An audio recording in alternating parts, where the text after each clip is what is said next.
Hello and welcome to Wise Women Wednesdays. My name is Jennifer Regular, and I am the Soul Illuminator at Lighting the Path, and also your host of the show. This is where I get to bring these incredible and amazing women from all around the world to share their journey, their inspiration, and wisdom to help you become who you came here to be and do what you came here to do. Today, my guest is Michelle Margaret Marques, and she is an author, leader, and change consultant, a thinking partner, and a special advisor to clients who play a big game and who are serious about creating a huge impact in the world. Her clients include leaders who are led by their integrity, vision, and purpose. Her bold, fierce approach to coaching supports the kind of clients who you would not maybe believe that need to change their thinking. Her current mission is driven by a deep desire to help hundreds of thousands of people this year with their free Mindset Mastery Summit, which includes 34 amazing leaders sharing their experience and wisdom.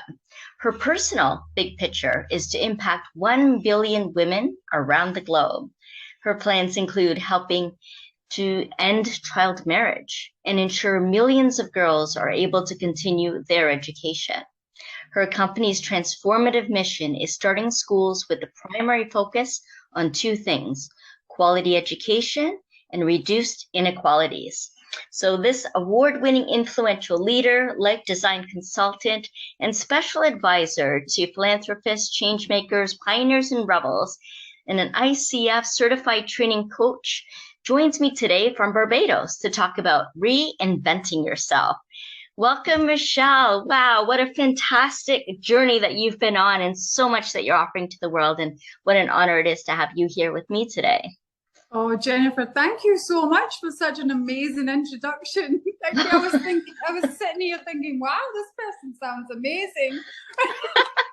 Right? And it's so well deserved, but it's true. We don't often look at ourselves the same way that others perceive us. You know, we kind of just show up every day and try to make a difference and try to influence others. And I'm curious how this became such a passion for you. What lit your path? Oh gosh. So I grew up in Scotland in a town called Glasgow, and we had it was quite an interesting way of growing up. The streets were quite violent, so I was taught to take care of myself and stand my ground, and and never back down. That kind of situation. So I grew up tough, but I guess I grew up with a lot of scars and a lot of healing to do, right? I was sexually abused at the age of 10. So that really is the reason behind my personal mission. And it's the reason why I focus on women, helping women change their lives and creating a life that fits them. I've had an interesting journey. I've been through probably everything that a human being could put themselves through. Really? In my earlier adulthood. And, so when it comes to my coaching, there really isn't very much that I don't identify with my clients, the issues that they face in their life, because I've gone through it or I've experienced some part of it, right? So that's what drives me, really.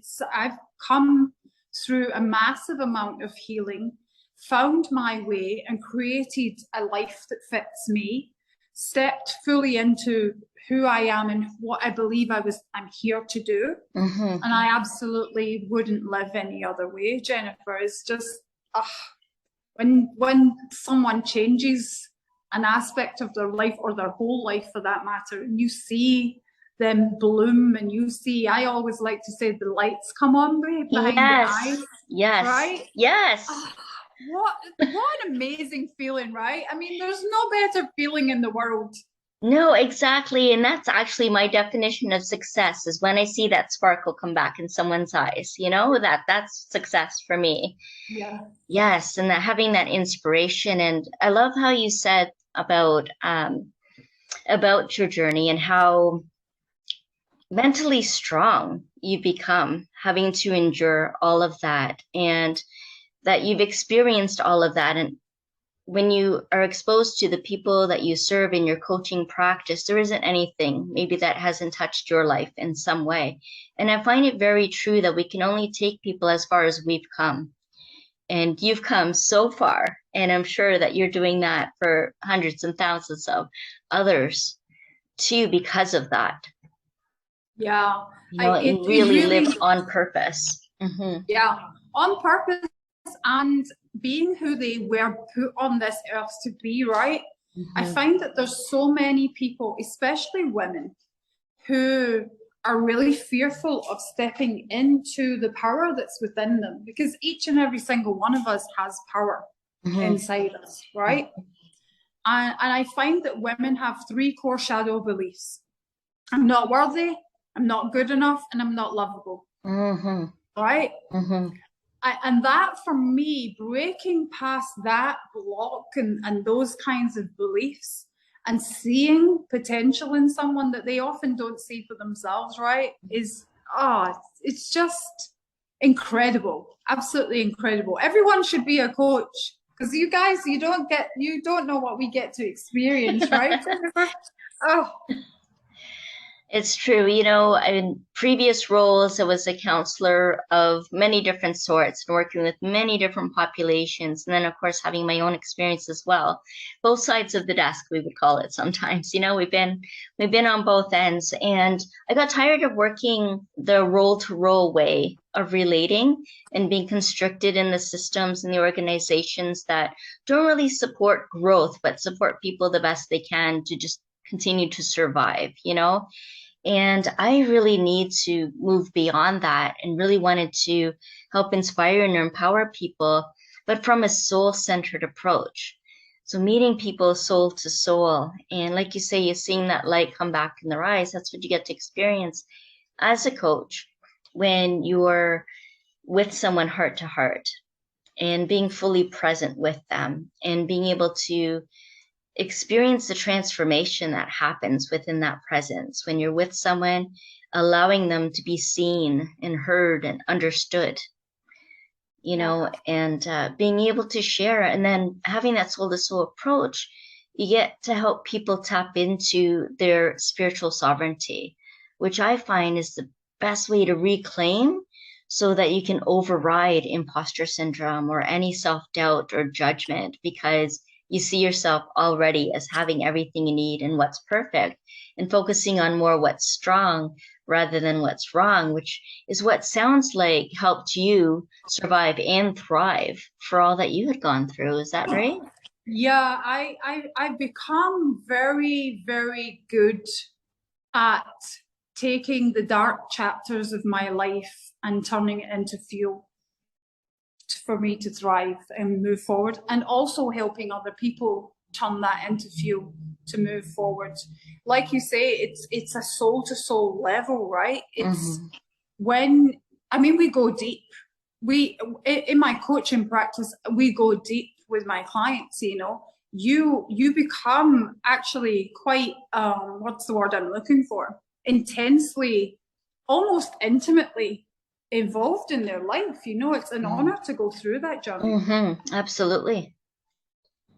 When you go through that journey with someone, you're also growing yourself. So that mental toughness is definitely something that I have developed over the years, and it's certainly something that everybody can actually develop, right? It's open to all of us. It's already inside of us. We just need to harness it. So yeah, mental toughness was something, I guess it was drilled into me. Like I say, we grew up being told, never back down, don't show fear, don't let anyone get the upper hand, don't let anyone see a weakness in you, because then they'll target you, and then and it really was, it's not dramatized, it really was like that every single day. We'd walk down the street and you didn't know whether you were going to be confronted by a gang of teenagers that would just beat you up. So I became very, very good at talking my way out of situations. I'm not a violent person. I will stand up for myself. I would have stood up for myself if it was required. But most of the time I realized that if I could talk my way out of it, and I could try and reason, and I could just, I guess, sell myself. 9 times out of 10, I would walk away, without having an issue in that situation. And again, that's it. Every single experience in your life, you can change that into a strength that helps you thrive. Because I really truly believe that we go through what we're meant to go through. Life happens for us, not to us, right? Yes. And had I not gone through all of those situations that gives me this mental toughness and gives me this edge and boldness and character of who I am, I wouldn't be able to impact people the way that I can impact them. I have a very innate ability to see potential in another person, yes, and then draw it out of them. Most of the time they say, oh, not me. No, that's not me. And I say, yeah, it is, and I'm not afraid to go deep with them and negotiate and talk, because I became a master at communication. So, and you view that, like, people would say, well, how do you equate that to being a master of communication? Well, instead of fighting with people and being violent, I learned to communicate the fact that I didn't want to. Or that they shouldn't, right? Yes, yes. That makes you a master communicator. I'm wondering how you were able to get in touch with your emotions then in that healing when you weren't allowed to show your vulnerability, or it wasn't safe to show your vulnerability, and you had to show up with this mental toughness and this mental strength and that mindset mastery to be able to masterfully communicate your way through these situations. How did the healing process begin for you, where you were able to tap into your emotional strength and vulnerability? Yeah, that was a tough one for me. That was a real healing journey, I have to say, Jennifer. I realized I becoming very mentally tough, I was also emotionally removed a lot of the time, because you have that barrier. You have to protect. You're in such a fight or flight mode constantly all the time. So in order to have that healing, I had to learn to actually love the real, true me underneath, because I would hide that a lot, this playful, jovial, fun character. I would hide, I would mask that a lot, right? And people would tell me, oh, you're too loud, or you're too opinionated, or you're too bold, or you're too this. So for a long, long time, it was like, and that's why I help people reinvent themselves, right? Because for a long time, I was masking a lot of who I actually am inside in order to present this really tough, cold front to people, right? And I would say the beginning of that journey was learning that I really needed to learn to love myself. And that's another aspect of why I do what I do, because we are worthy, we are lovable, and we are absolutely fine the way we are inside as we are, right? So that was a journey for me, learning, and of course, no sales pitch here, but my book is actually Rebel Woman, Bearing My Battle Wounds and Learning to Love the Scars, right? And that's exactly the journey, it was, here's my battle wounds, and I actually now love these scars and now love these parts of myself.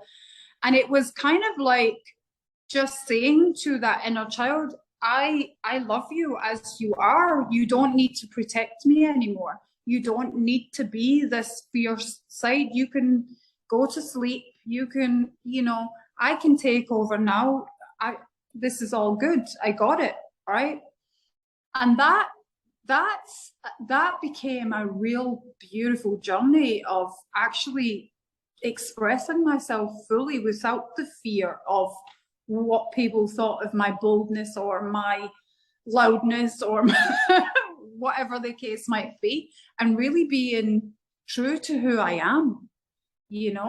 that was a major turning point. That was the turning point of my life, learning to love myself and just saying, hey world, here I am. This is me. I am enough. In fact, it's actually tattooed on my arm. I am enough. Oh, wow. Right? Yeah. Exactly as I am. Exactly as I appear in the world, right? And you see it there as a constant reminder of that. Yeah. The power, the healing transformation that happens, which is healing is really about rebalancing and being, like you say, true to yourself, and then loving that, embracing who you are, having that self-love and self-compassion, and staying true to yourself, not listening to people who were uncomfortable with your opinions or your boldness or something that, you know, they couldn't relate to or find comfort in, but it didn't have to change the way you were operating in this world, right? And you got a chance to write about all of that and then make it public and then inspire so many others too that are looking for a way. Yeah. The vision behind the book. I mean, I tell the story in the book, my story, and how I healed, how I overcame the obstacles that have been sent my way, and how the reader can do it for themselves. But the bigger vision for the book, Jennifer, is that women will share it with each other. And I've left some blank pages in the back because my vision is that women will write a note to the next woman that they want to impact, pass the book along, and eventually the book will, it's more than my story. It will become more than my story. It will become a love letter of co-elevation and co-creation and impact, and it will take on a whole life of itself. And I envision the book being a little bit worn, you know, like, and the space will have run out and people will have started sticking notes, you know, and it will just keep getting passed along. That's how I see it. And it will become a much bigger impact than it was ever about me, right? Wow, I love that. What an amazing message and book. And then it carries on, you know, and you just keep spreading the love and spreading the inspiration and the joy. And wow, that's incredible. I absolutely love that. What a brilliant idea. Thank you. Truly beautiful. So tell us more about reinventing yourself. So if we are enough, why would we even want to reinvent ourselves? Okay. So we are enough, of course, as we are. But the reason we reinvent ourselves is because we have the limiting beliefs that tell us we can't be that person that we need to be in order to create the life we want. You know, again, going into my past, I was constantly told, oh, you know, you come from Glasgow. People that come from here don't do the kinds of things that you want to do with your life. You won't be able to achieve these big dreams and these, you know.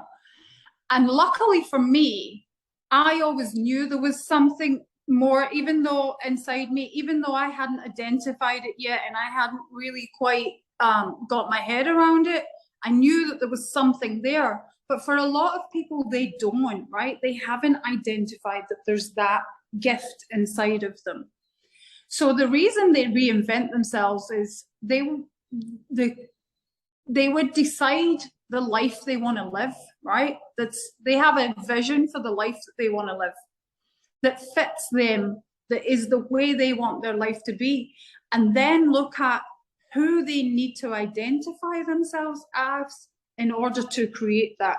So you're not really changing who the core of you is. In fact, you're never changing who the core of you is, but you are stepping into that person that the world requires you to be in order to really create what you want. And that can be anything. People always think, oh, well, you know, oh, that's fine if you want a big fancy house and you want lots of money and you want it. It doesn't have to be about that. It can be whatever way you want your life to be. Then who do you need to bring out from inside in order to make that fit what you want, right? And it's, you know, people think they need to change their identity. It's the whole side of that is actually changing how you think about who you are and what you're capable of. And once you think and identify that, then you can shift your life in the most miraculous ways. The absolute, once you really understand that you have a really powerful being inside of you, and you can create the way you want to create. It's just, yeah. I always say the sky looks bluer, the grass looks greener, everything just looks more abundant and vivid, and it's just beautiful. Once you really see who you are inside and you step into that, it's magic. Magic happens. You're right. You light up from the inside out. And that's why the world looks so much brighter, because you're really shining in your light and you're doing what you love, and your true self emerges from that. And I love that, because it's really aligned actually with the similar framework that I use about living your passion. Only I see passion a little differently, where you break up the word, it's pass I on. And that I is your soul's expression of who you truly are, and really embracing your full potential and passing that on in this lifetime. And that might not necessarily, like you say, mean like the $1 million home or have this grandiose kind of job that everybody kind of looks up to you for. It's the kind of thing that gets talked about at the celebration of life at funerals. And I've been to a lot of those. And you really hear what people say about the people that have gone on.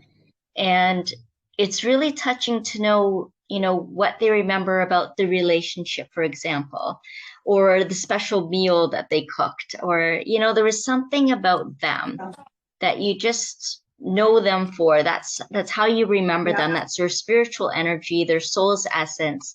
And when you get in touch with that filters through anything that you're doing, no matter what type of job or parenthood or anything that you're doing or volunteering.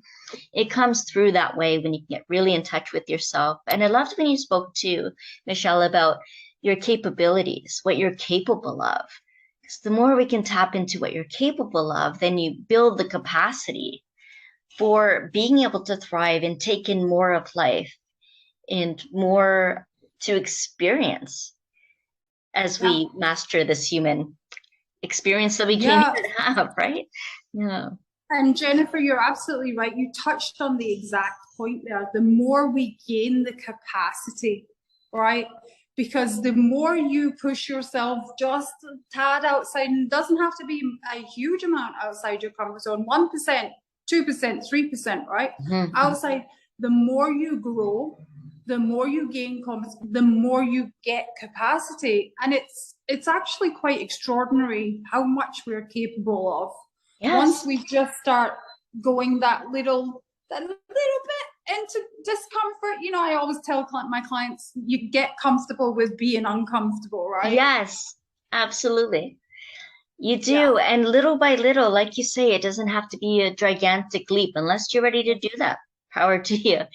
For most of the time, it's very subtle shifts, just moving outside a little by little. And that's how the expansion happens and the elevation happens. You really elevate your life. And what I like when you talked about growth too, is when you get outside of that comfort zone, then you get to enter your growth zone. Yes. It's a whole new way of being. That's the only way to enter your growth zone, isn't it, Jennifer? Yes. That's the only way. You cannot be growing if you're staying in this little square that you're used to, where everything's familiar, right? Yes. You've got to move outside of what's familiar and really build that muscle, build that capacity. And it's extraordinary that, the biggest myth is that people think it takes these massive big leaps and massive big amounts of action, and it really doesn't. It takes tiny steps upon tiny steps upon tiny steps in a very consistent, intense, intentional way. Mm-hmm. And then you look back after a month and you're like, wow, how did that change? Yes. Yes. Exactly. Just like when I was reading your bio, it's like, wow, I did all that. Yes, the growth happens. That's the biggest myth. Oh, I have to be able to take this huge action and I have to be able to completely No, you have to commit to the person you want to be and what you want to create in the world. Mm-hmm. That's it. And then take consistent action to get there. Yeah, just focusing on where you want to go and who you want to be Yeah. as well, and keep showing up as that person. Yeah, and you mentioned imposter syndrome earlier. I Mm-hmm. just thought I meant to chime in on that. Oh yeah. Imposter syndrome is something I actually tell my clients not to try and fix and never to let go of. Uh-huh. And I know that seems counterintuitive, but the way I use imposter syndrome is it tells me that I'm in the right rooms, right? It tells me that I'm around the right circle of people. It tells me that I'm doing big enough things in my life. Because if Ah. I don't feel like a slight imposter in the circles that I'm moving in the projects I'm involved in or whatever, then I'm not doing it big enough, right?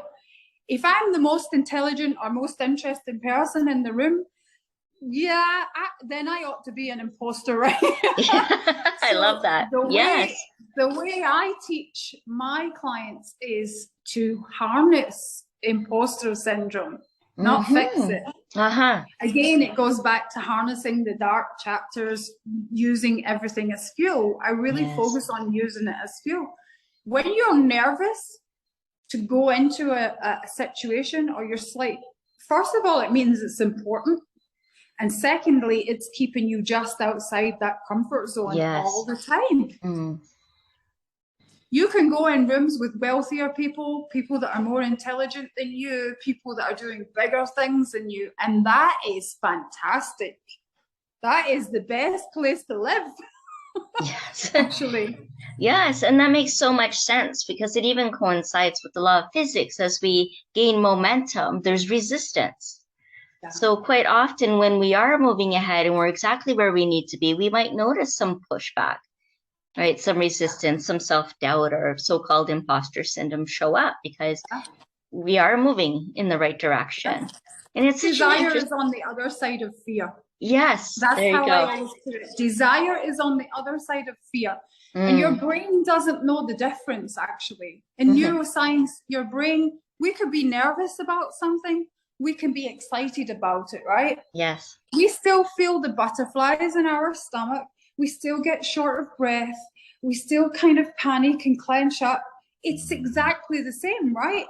So when you're in that situation where you're feeling nervous or you're feeling like an imposter, the way to harness that is to tell your brain you're excited.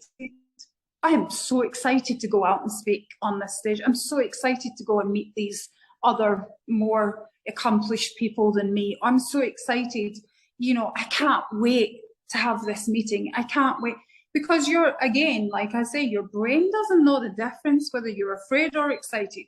So you might as well tell it you're excited because the result is going to be better. Absolutely. Yes, I love that. I love that. And it's such a great way to think about that and have that perspective and to step into it with excitement rather than nervousness, because it does light up the exact same part of our brain. And having curiosity too helps to move beyond the fear when you can flip that switch. And I'm curious, I wonder what this will be about. I wonder what's going to happen. What else is possible, and not get caught up in the fear, but rather curiosity and wonder and approaching it from that place. Yeah. So I love everything about you, Michelle. Thank you. And I know everyone listening or watching today is probably thinking the same thing. So how would they get in touch with you? Oh, that's easy. It's Michelle Margaret Marques.life. That's my website. And you can also find me on social media, exactly the same name, Michelle Margaret Marques. And yeah, join my free Intention I community. Come and have a look at some of the challenges I'm doing, or, book a free session. Come and just see what you might be capable of. Yeah. Thank you so much for that invitation. And I'll have all the links down below in the show notes for everyone too. Is there any other wisdom that you'd like to share with us today? Oh, any other wisdom?